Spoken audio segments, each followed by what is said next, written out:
Hello students, welcome back to my YouTube channel. So ये हमारा accounts का lecture number 3 है। आज का lecture number 1 and lecture number 2 already YouTube पे अपलोडेड है।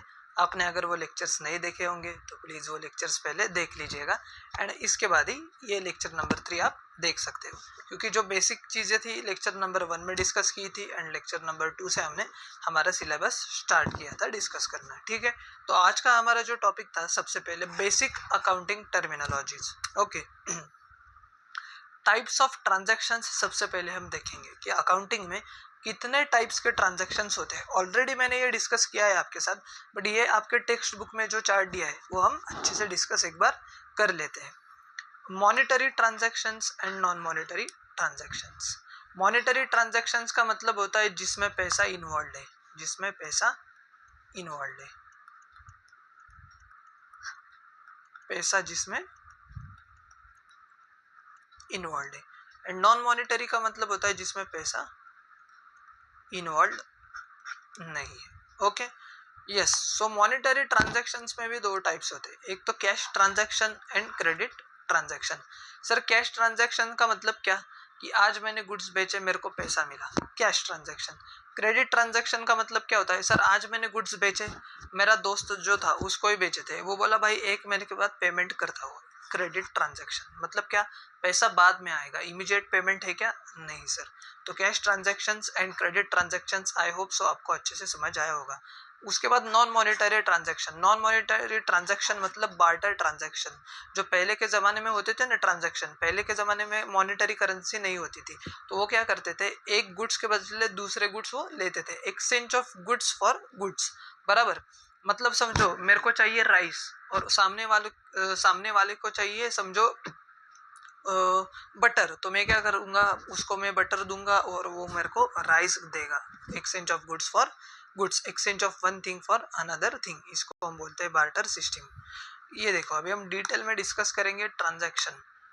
ट्रांजैक्शन डेफिनेशन क्या दी अच्छे से देखो, exchange of goods and services between two persons और पार्टीज फॉर मनी और मनीज वर्थ, इसको हम बोलते हैं ट्रांजैक्शन। क्या किया सर, हमने गुड्स बेचे या सर्विसेज ऑफर की, उसके बदले हमको पैसा मिल रहा है, उसमें दो पार्टीज इन्वॉल्व है। ठीक है, इसको हम बोलेंगे ट्रांजैक्शन। अभी हम देखेंगे कि मॉनेटरी ट्रांजैक्शन का मतलब क्या होता है। ऑब्वियसली सर ऑलरेडी मैंने डिस्कस किया है आपके साथ, जिसमें क्या होता है, एक्सचेंज ऑफ मनी और मनीज वर्थ डायरेक्टली और इनडायरेक्टली, उसको हम बोलते हैं मॉनेटरी ट्रांजैक्शन। बराबर, जिसमें मेन पैसा इन्वॉल्व होता है। Yes, only monetary transactions are recorded in the books of accounts. ये भी हमने ऑलरेडी डिस्कस किया था कि हम हमारे बुक्स ऑफ अकाउंट्स में वही ट्रांजैक्शंस रिकॉर्ड करेंगे जिसमें पैसा इन्वॉल्व है। नॉन मॉनेटरी ट्रांजैक्शंस हम रिकॉर्ड करते नहीं हमारे बुक्स ऑफ अकाउंट्स में। दो टाइप्स के ट्रांजैक्शंस होते हैं, एक होता है हमारा कैश ट्रांजैक्शन एंड दूसरा होता है हमारा credit transaction. So cash transaction का मतलब क्या होता है, a business transaction in which cash is paid और कैश इज रिसीव्ड इमीडिएटली, उसको कैश ट्रांजैक्शन बोलते हैं। ऐसा बिजनेस का ट्रांजैक्शन जिसमें हमने इमीडिएट कैश का पेमेंट किया है या इमीडिएट हमको पैसा रिसीव हुआ है। Purchase of goods for cash, हमने गुड्स परचेस किए, कैश का पेमेंट किया मतलब पैसा दिया। पेमेंट ऑफ सैलरी, हमने सैलरी का पेमेंट कर दिया। क्रेडिट ट्रांजैक्शन, क्रेडिट ट्रांजैक्शन का मतलब होता है कि इन विच कैश इज नॉट पेड और रिसीव्ड इमीडिएटली। इमीडिएट हमने कैश पे नहीं किया है या हमको इमीडिएट कैश मिला नहीं है eight the time of transaction, transaction के टाइम तो मिला नहीं है हमको पैसा या हमने पे किया नहीं है, बट इट इज पेड मतलब पेमेंट किया जाएगा या पेमेंट मिलेगा एट लेटर स्टेज। क्या बोला है सर, लेटर स्टेज में हमको पेमेंट रिसीव होगा या हम पेमेंट कर देंगे, but immediate at the time of transaction हमने पेमेंट किया नहीं है या हमको रिसीव हुआ नहीं है। Example, goods sold on credit to mister Aman, हमने गुड्स बेचा अमन को 8000 रुपीज़ के, ऑन क्रेडिट बोला है, तो इसका मतलब क्या कि हमको पैसा बाद में रिसीव होगा। Sold machinery to Amar Singh on credit, Amar Singh को हमने मशीनरी बेची तो हमको बाद में पैसा आएगा, क्योंकि ये क्रेडिट ट्रांजैक्शन है। Non monetary transactions, transaction which does not involve exchange of money और मनीज वर्थ, ऐसा बिजनेस का ट्रांजैक्शन, अब हम बिजनेस का ट्रांजैक्शन नहीं बोल सकते, ऐसा ट्रांजैक्शन जिसमें मनी या मनीज वर्थ एक्सचेंज नहीं हो रहा है उसको हम बोलते हैं non monetary transaction. Means exchange of one thing against another thing, barter transactions. ठीक है, तो अभी ये एंट्री नरेशन क्या होता है वो हम बाद में देखेंगे सर, ये जर्नल एंट्री के टॉपिक में हम करेंगे। इसको अभी लिख दो आप स्किप। अभी हम देखेंगे गुड्स का मतलब क्या होता है। ठीक है, गुड्स का मतलब क्या होता है। The term goods refers to merchandise, commodities, articles और things in which trader trades. Goods का मतलब क्या होता है कि कोई भी कमोडिटी होगा, कोई आर्टिकल होगा, कोई चीजें होगी, थिंग्स मतलब कि जिसमें बिजनेसमैन जो है बिजनेसमैन डील करता है। दीज आर परचेस्ड और manufactured for the purpose of sale and to earn profit. Obviously हम एक तो गुड्स परचेस करेंगे और उसको रीसेल करेंगे। समझो मेरे पास अमूल है, अमूल का एजेंसी है मेरे पास, अमूल का एजेंसी नहीं, मेरे पास अमूल के गुड्स है, तो मैं गुड्स क्या करता हूँ, परचेस क्यों करता हूँ, रीसेल करने के लिए। अमूल का जो कंपनी है, अमूल का जो होलसेलर होगा, अमूल के होलसेलर से मैं गुड्स लूंगा और उसको रीसेल करूंगा, बराबर। तो वो गुड्स मैंने परचेस किए। और मैन्युफैक्चर्ड मतलब क्या, मैं खुद का पनीर बनाता हूँ, खुद का मैं कर्ड बनाता हूँ और ये बेचता हूँ, तो मैन्युफैक्चरिंग यूनिट मेरा है। तो परचेस और मैन्युफैक्चर का डिफरेंस समझ में आएगा। परचेस मतलब मैंने दूसरों से गुड्स परचेस किए, उसको रीसेल किया, और मैन्युफैक्चर मतलब क्या, मैं मैन्युफैक्चर कर रहा हूँ, खुद का प्रोडक्शन है और गुड्स मैं आगे बेच रहा हूँ। एग्जाम्पल, ये देखो एग्जाम्पल दिया है। अभी मेडिसिन जो है ये किसके लिए गुड्स होते हैं सर, जो केमिस्ट है, मेडिकल शॉप, उसके लिए, केमिस्ट के लिए गुड्स क्या होंगे, मेडिकल्स होंगे। वेजिटेबल्स जो है, वेजिटेबल्स किसके लिए गुड्स होंगे, वेजिटेबल वेंडर के लिए होंगे, भाजी वाला जिसको हम मराठी में बोलते हैं। पार्ट्स लाइक टायर्स हो गया, आपका इंजन गियर बॉक्स हुआ, cables are produced by vehicle manufacturers like Bajaj auto, Hero motor corp, बराबर। तो इनके लिए ये गुड्स हो गए, बराबर। तो मेरे को एक बात बताओ, किराना शॉप के लिए गुड्स क्या हुआ, ग्रोसरी शॉप, किराना शॉप के लिए गुड्स क्या हुए, बोलो। वीट, मैदा,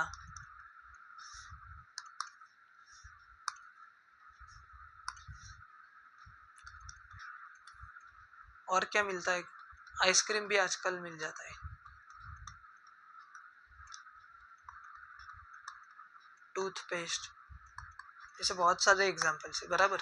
तो किराना शॉप के लिए क्या हुआ है, गुड्स का डेफिनेशन क्या हुआ, जो वो ग्रोसरी शॉप में बेचते हैं वो सारे उनके गुड्स हो गए। ठीक है, यस। उसके बाद हम देखेंगे कैपिटल का मतलब क्या होता है एंड ड्राइंग्स का मतलब क्या होता है। Capital means total amount invested into the business by the owner. जो बिजनेस का ओनर है उसने जो टोटल अमाउंट इन्वेस्ट किया है अपने बिजनेस में, इसको हम बोलते हैं कैपिटल। ठीक है, कैपिटल निकालने का एक दूसरा भी फॉर्मूला है अकाउंट्स में, excess of assets over liabilities is called capital. Assets ज्यादा है हमारे बिजनेस के, लाइबिलिटीज कम है, तो उसको हम कैपिटल बोलते हैं। इक्वेशन क्या होगा उसका, capital is equal to assets minus liabilities.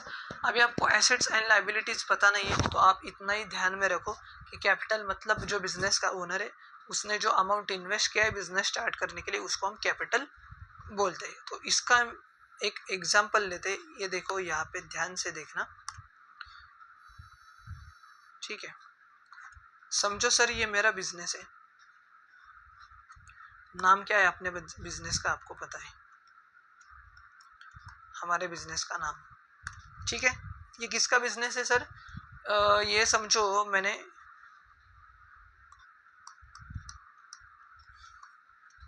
Sports equipment का शॉप स्टार्ट किया है, स्पोर्ट्स इक्विपमेंट बेचता हूँ मैं। तो ये स्पोर्ट्स इक्विपमेंट का शॉप स्टार्ट करने के लिए मैंने, मतलब ओनर ने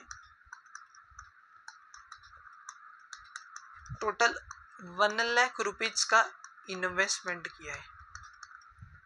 तो जो 1 लाख रुपीज का इन्वेस्टमेंट किया है मैंने सर, ये जो 1 लाख रुपीज का इन्वेस्टमेंट है ये मेरा हुआ कैपिटल। समझा क्या आपको कैपिटल का मतलब क्या होता है, amount invested by the owner, amount invested by the owner in his business, that's it. I hope so आपको अच्छे से समझ आया होगा, कोई भी दिक्कत नहीं है। यस अभी कैपिटल क्या होता है, लायबिलिटी होती है, ये बोला ही उन्होंने। लायबिलिटी और एसेट्स हम समझेंगे और उसके बाद में ये फिर से इस टॉपिक पे आऊँगा जो इक्वेशन दिया है ना, फिर इक्वेशन हम डिस्कस करेंगे। एक्चुअली चैप्टर नंबर 2 में भी इक्वेशन है, तो यहाँ पे हम देखेंगे। इसको आप कर दो, यहाँ पे आप स्किप कर दो, आपको ये पता नहीं चलेगा, ठीक है। इसको आप बोल सकते हो स्किप। यस ड्राइंग्स का मतलब होता है अमाउंट ऑफ कैश, पैसा, और वैल्यू ऑफ गुड्स, या गुड्स होंगे आपके बिजनेस के, या एसेट्स होंगे जो कि विड्रॉ किए from the business by the owner for personal use, उसको हम बोलते हैं ड्राइंग्स।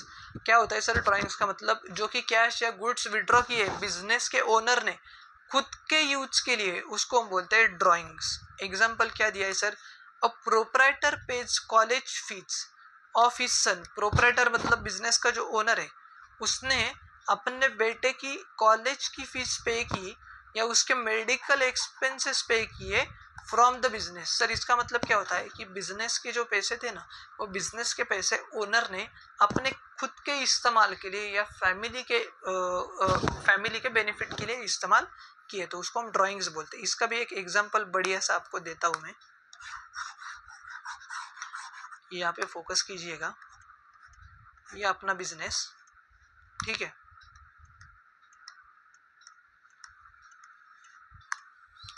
ये मैं हूँ,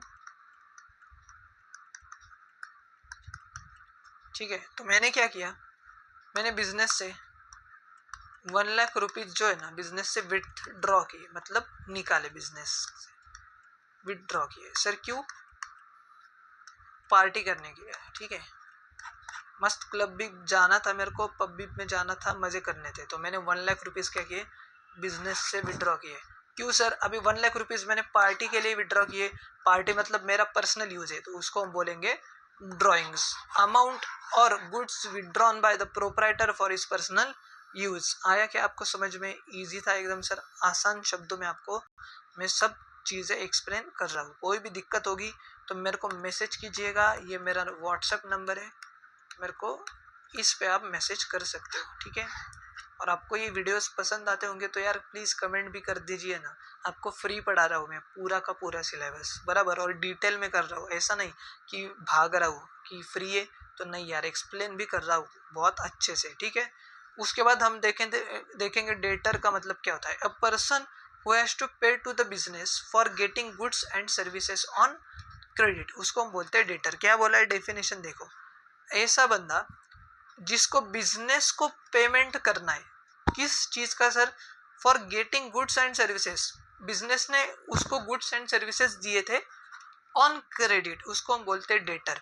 अ debtor is a person who owes money to the business, जिस बंदे को बिजनेस को पैसा देना बाकी है उसको हम बोलते हैं डेटर।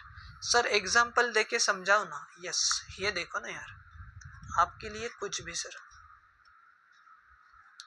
ये हमारा बिजनेस है,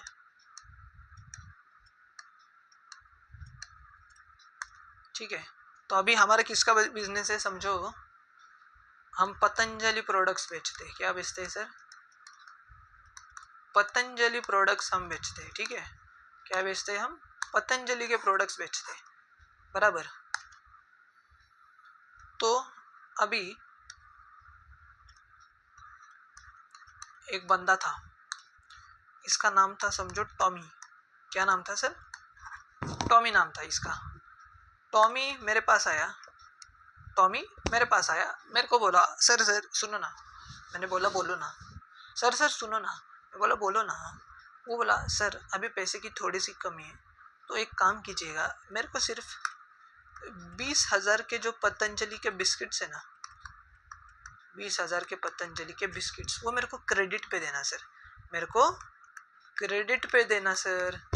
मैं बोला ठीक है यार, कोई भी दिक्कत नहीं, तो अपना ही बंदा है, लेके जा। अभी 20,000 के बिस्किट्स मांग रहा है बंदा, मेरे मन में आया था कि इसको पूछूं या नहीं, 20,000 के बिस्किट्स लेके क्या करेगा, कुत्तों को खिलाने वाला है क्या, मेरे को भी डाउट आया भाई, कुछ इसका तो नहीं है ना वैसे ऑर्गेनाइजेशन वगैरह, बट मैंने नहीं पूछा उसको। तो ठीक है भाई लेके जा, कोई भी दिक्कत नहीं, तो अपना ही बंदा है, मेरे को पता है, तो बाद में पैसे देगा, ठीक है। तो वो क्या बोला, वो बोला सर मैं आपको बाद में पैसे दूंगा। तो ये क्रेडिट पे लेके गया और ये मेरे को 2 मंथ्स के बाद पेमेंट करेगा, 2 मंथ्स के बाद ये मेरे को पेमेंट करेगा सर। तो मेरे को एक बात बताओ, ये जो बंदा है इसने बिजनेस से गुड्स लिए, बिस्किट्स लिए, और ये बाद में पैसा देगा, मतलब क्रेडिट पे गुड्स लिए, तो हम टॉमी को क्या बोलेंगे, हमारे बिजनेस का ये डेटर है। आया क्या समझ में सर आपको? देखो फिर से डेफिनेशन रीड करो। A person who has to pay to the business for getting goods and services on credit, उसको हम बोलते हैं debtor. Debtor is a person who owes money to business, that's it sir, simple, एकदम simple था ये। अभी creditor, creditor means a person to whom, जिसको business has to pay, business को पे करना है अभी उस बंदे को, क्यों, for getting goods and services on credit. अभी ये डेटर का उल्टा है। अभी हम जो है ना, हम मतलब बिजनेस को पे करना है उस बंदे को जिस बंदे से बिजनेस ने गुड्स परचेस किए थे क्रेडिट पे। अभी ये देखो, ये जो एग्जांपल है ना, ये एग्जांपल मैं सिर्फ करता हूँ इसका उल्टा। अरे पतंजलि प्रोडक्ट्स रहने दो, ये कट करता हूँ मैं, ये टॉमी भी रहने दो, नहीं टॉमी को भी हटा देता हूँ मैं, नहीं तो आपको कंफ्यूजन होगा फिर से। टॉमी नहीं, अभी हम लेते बनी। हम क्या लेते हैं सर, हम लेंगे यहाँ पे बनी, ठीक है।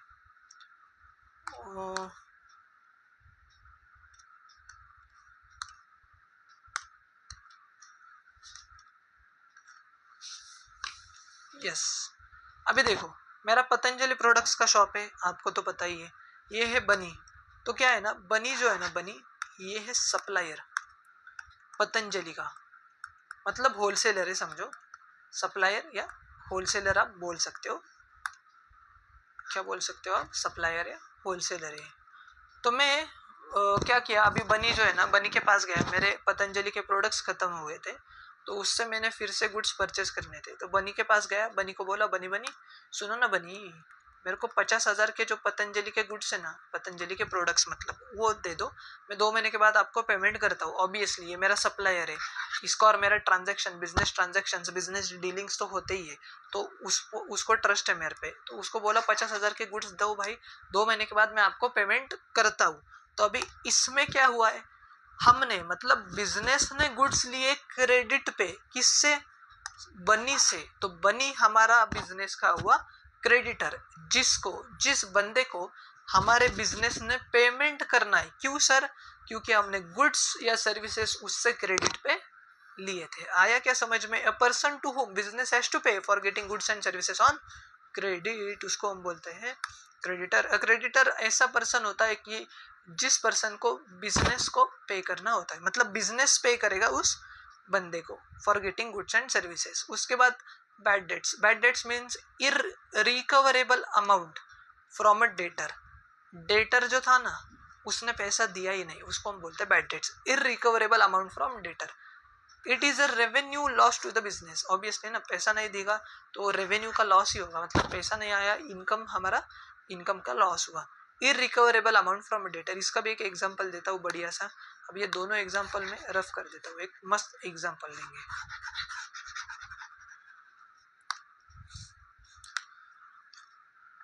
ये समझो मेरा किराना का शॉप है, ग्रोसरी शॉप है समझो, नहीं तो छोड़ो यार, दूसरा कुछ तो लेते हैं अपन। ये मेरा सर कॉस्मेटिक्स का शॉप है,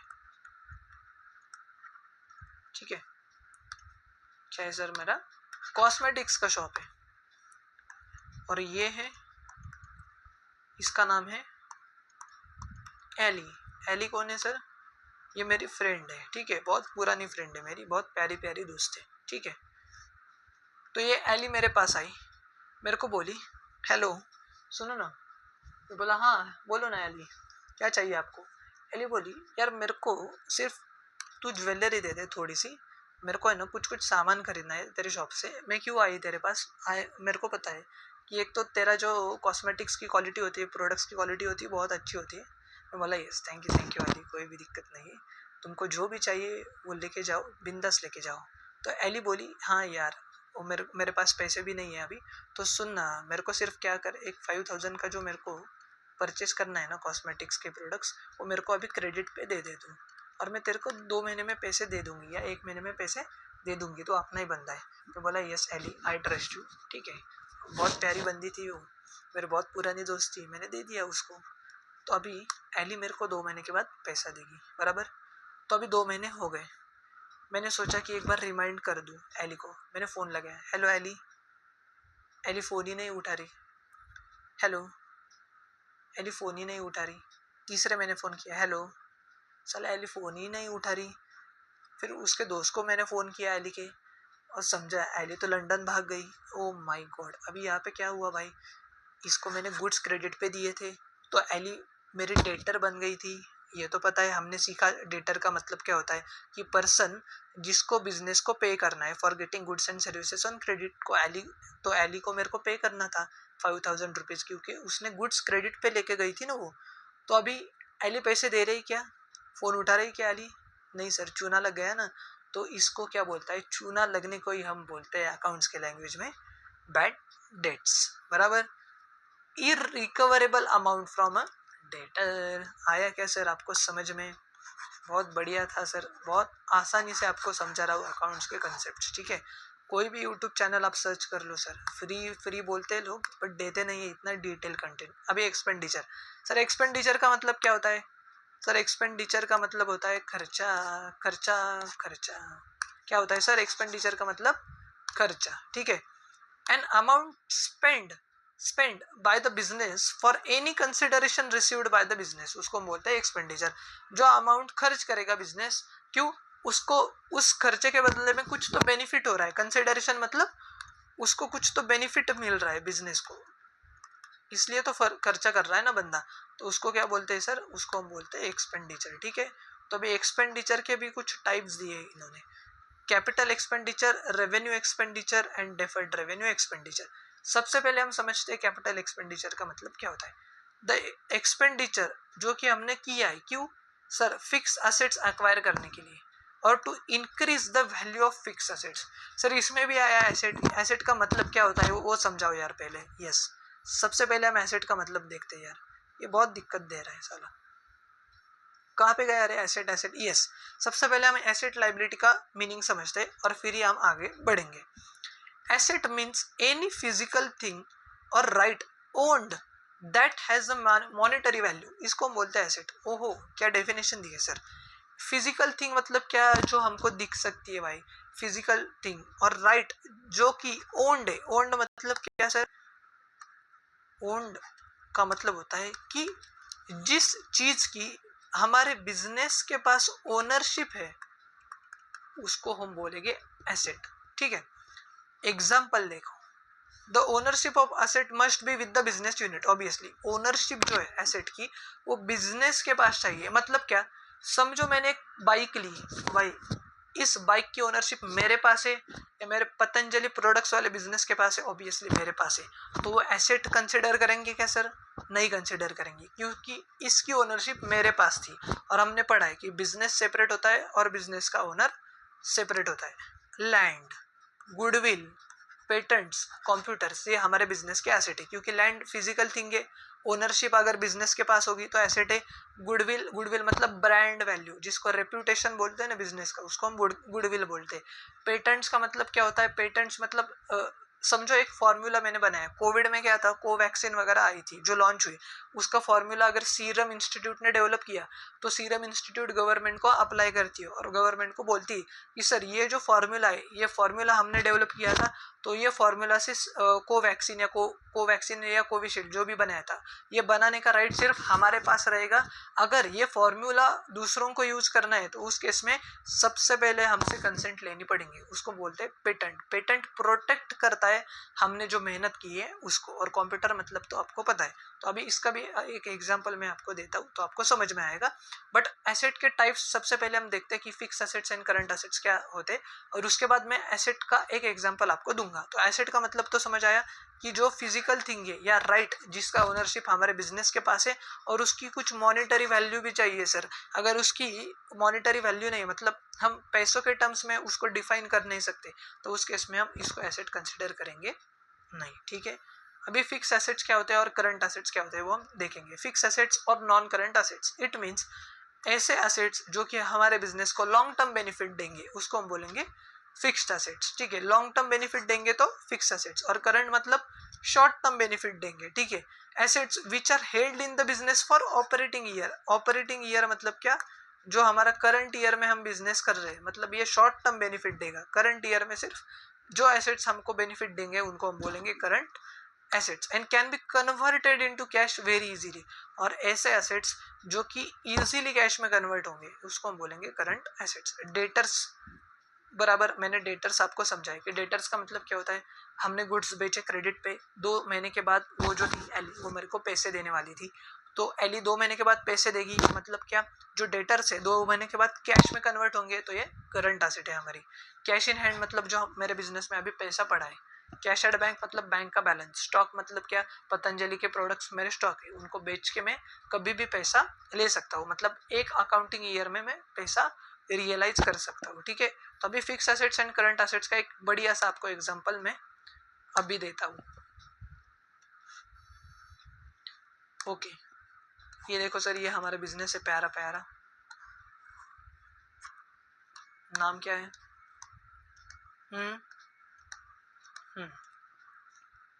कंपनी कर देते लिमिटेड, ठीक है। अभी मेरे को पतंजलि प्रोडक्ट्स का बिजनेस चालू करना था, तो मैंने क्या किया, एक शॉप ले लिया, शॉप परचेस किया एक मैंने, ठीक है, शॉप परचेस किया। तो एक मेरे को एक बात बताओ कि शॉप मैंने परचेस किया, मैं हर साल नया शॉप परचेस करूंगा या हर साल मैं एक शॉप बेचूंगा पुराना और नया लूंगा, नहीं ना।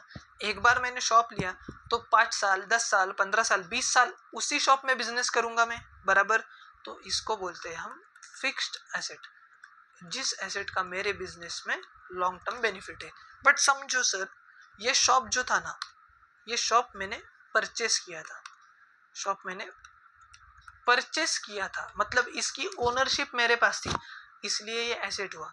बट ये मैंने परचेस नहीं किया शॉप, ये शॉप मैंने अगर रेंट पे लिया होगा तो इसको हम फिक्स एसेट कंसीडर करते क्या सर, या एसेट कंसीडर करते क्या इसको, नहीं सर, क्योंकि ओनरशिप बिजनेस के पास होना चाहिए, ये बहुत इंपॉर्टेंट पॉइंट था। ओके, तो अगर हमने ये शॉप परचेस किया होता तो ये हमारी फिक्स एसेट हम कंसीडर करते, क्योंकि हमारे बिजनेस को लॉन्ग टर्म बेनिफिट है, हम शॉप 5 साल 10 साल 15 साल 20 साल बिजनेस करने के लिए चलाएंगे, ठीक है। अभी मैंने शॉप तो परचेस किया, तो अभी उसमें मैंने गुड्स परचेस किए, क्यों सर, पतंजलि के प्रोडक्ट्स परचेस किए मैंने बिजनेस करने के लिए, ऑब्वियसली उन्हीं को बेचूंगा और पैसा मिलेगा ना मेरे को। तो ये बिजनेस में जो मैंने गुड्स लाए, तो ये क्या मैं 10 साल रखूंगा 5 साल रखूंगा, नहीं ना सर, वो रुकूंगा मैं, जितना टाइम वो गुड्स बेचने के लिए लगेगा उतना ही टाइम मेरे बिजनेस में रहेगा वो, तो ये मतलब शॉर्ट टर्म के लिए मेरे बिजनेस में रहेगा, तो उसको हम बोलते हैं करंट एसेट। जो कि एसेट हम होल्ड करते हैं सिर्फ ऑपरेटिंग ईयर के लिए, और जो इजीली हम कैश में कन्वर्ट कर सकते हैं। गुड्स को हम इजीली कैश में कन्वर्ट कर सकते हैं क्या सर, ऑब्वियसली प्रोडक्ट है, प्रोडक्ट बेचेंगे और इजीली हमको पैसा मिलेगा। बट शॉप का ऐसा है क्या रे, शॉप ऐसे इजीली बेच सकते हैं क्या, सबसे पहले तो बायर ढूंढना, ये सबसे बड़ी दिक्कत है।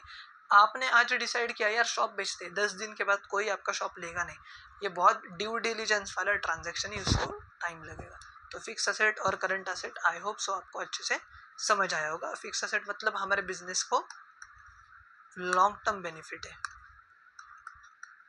लॉन्ग टर्म बेनिफिट है, और करंट एसेट मतलब हमारे बिजनेस को शॉर्ट टर्म के लिए बेनिफिट है, ठीक है। ओके सर, आया हमको समझ में। अभी उसके बाद हम समझेंगे लाइबिलिटी का मतलब क्या होता है। ये जो है इसको होल्ड पे रखिएगा, आपको अभी समझ में नहीं आएगा, हम बाद में आपको एक्सप्लेन कर देंगे। Liabilities means amount payable by the business to others, जो कि अमाउंट पे करना है दूसरों को, किसको, दूसरों का अमाउंट पे करना है, किसने पे करना है, हमारे बिजनेस ने, उसको हम बोलते हैं लाइबिलिटीज, ठीक है।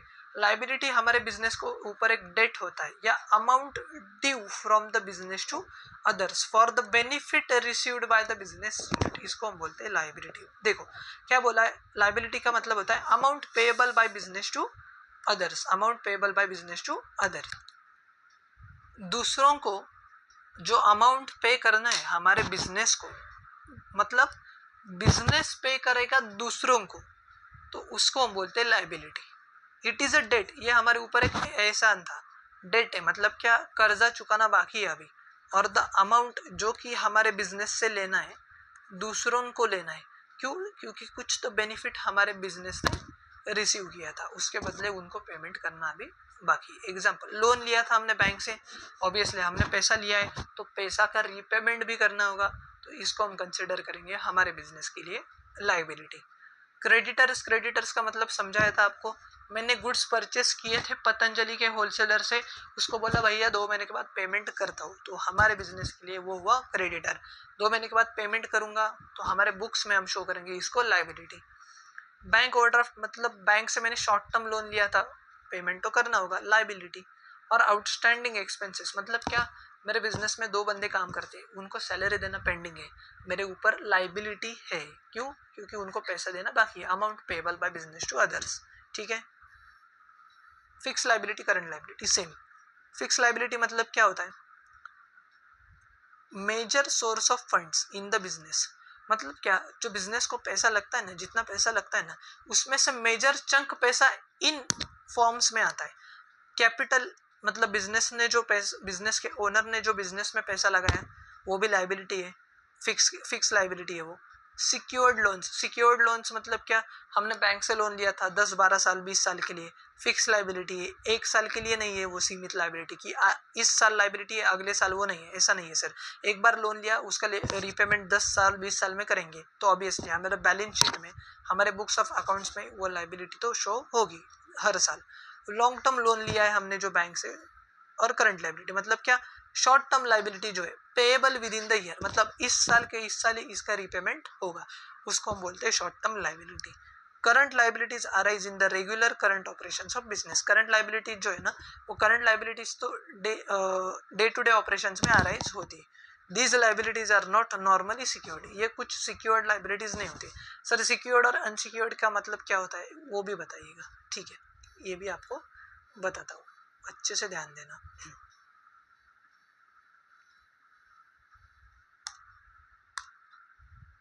यही एग्जांपल लेते हैं हम।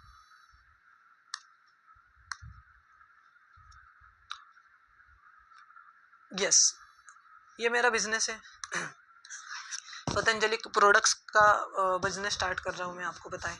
मेरे को शॉप लेना है, बराबर, तो शॉप लेना है मेरे को, उस शॉप लेने के लिए मैंने एक लिया लोन। क्या लिया मैंने? एक लिया बैंक से लोन, बैंक से मैंने लिया लोन, तो ये लोन हुआ मेरा फिक्स लायबिलिटी। क्या हुआ सर? फिक्स लायबिलिटी हुआ। क्यों सर? क्योंकि ये जो लोन है ये मेरे बुक्स ऑफ अकाउंट्स में सिर्फ इस साल के लिए नहीं शो होगा, ये मेरे बुक्स ऑफ अकाउंट्स में लॉन्ग टर्म के लिए शो होगा। एक बार लोन लिया 15-20 साल में उसका रीपेमेंट करूंगा, तो हर साल ये लोन मेरे बुक्स में शो होगा। 15 साल के बाद ये बुक्स में मेरे शो नहीं होगा, उसको हम बोलते हैं फिक्स लायबिलिटी। जो लायबिलिटी फिक्स है, हर साल उसका पेमेंट करना ही है अपने को। और दूसरा होता है करंट लायबिलिटी। क्या होता है? Current liability. करंट लायबिलिटी का एक एग्जांपल आपको देता हूं।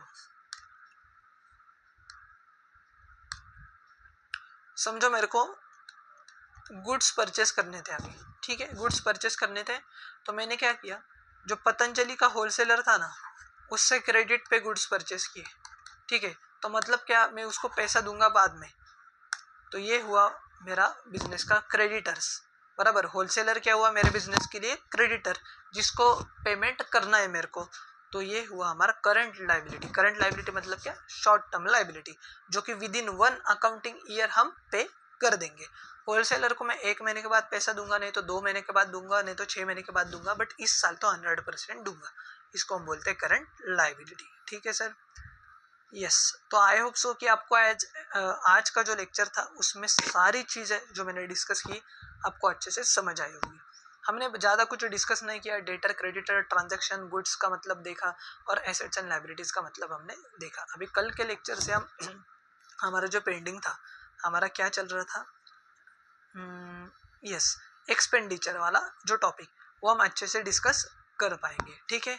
यस बेटा, सो आज के लिए बस इतना ही। अगर आपको ये लेक्चर पसंद आया होगा तो लाइक कीजिए, चैनल को सब्सक्राइब कीजिए, एंड अपने दोस्तों के साथ भी ज़रूर शेयर कीजिएगा। Tata, bye bye.